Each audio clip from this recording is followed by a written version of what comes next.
Dans la lignée de l'invitation qui a été faite à tous les chefs de gouvernement, au président de la République, à venir s'exprimer et répondre aux questions des parlementaires européens, aujourd'hui, pendant cette session de juillet 2018, le Parlement a accueilli le Premier ministre polonais, Mateusz Morawiecki, qui est venu pour présenter sa vision de l'avenir de l'Europe, mais surtout pour répondre aux députés. Pendant plus de 3 heures, il a tenté d'expliquer, mais sans convaincre, en tous les cas au plan du Parlement européen et de sa majorité, que la ligne suivie par la Pologne en Europe était la bonne. Sans convaincre parce que même s'il a évoqué à de multiples reprises les progrès économiques,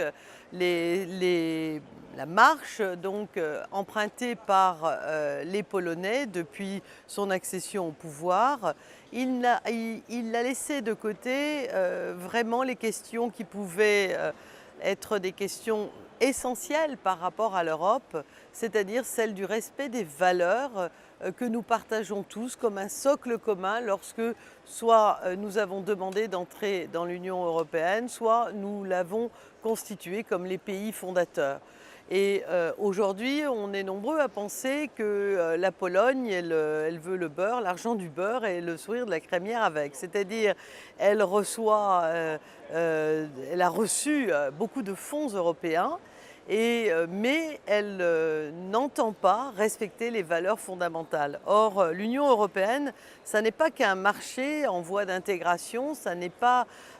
qu'un espace économique. L'Union européenne, pour les Européens, pour ceux qui pensent que c'est la réponse dans le monde dangereux et difficile qui est le nôtre, l'Union européenne, c'est un système de valeurs communes.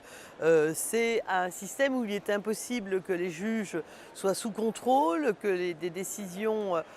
soient dictées à ceux-ci, où il est impossible que les médias ne soient pas indépendants et que même si effectivement la Pologne a évoqué parmi les premiers États membres la séparation des pouvoirs dans sa constitution,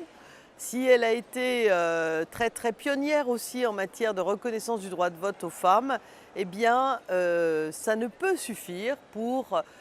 mettre à bas les principes fondamentaux qui nous rassemblent. Ainsi, ces 3 heures et demie avec le Premier ministre polonais n'ont pas été convaincants pour la majorité au Parlement européen et nous allons continuer à demander à ce que ce grand pays qui est la Pologne, qui est aux frontières externes de l'Union européenne, respecte l'état de droit tel qu'il est défini dans nos traités et dans notre socle commun.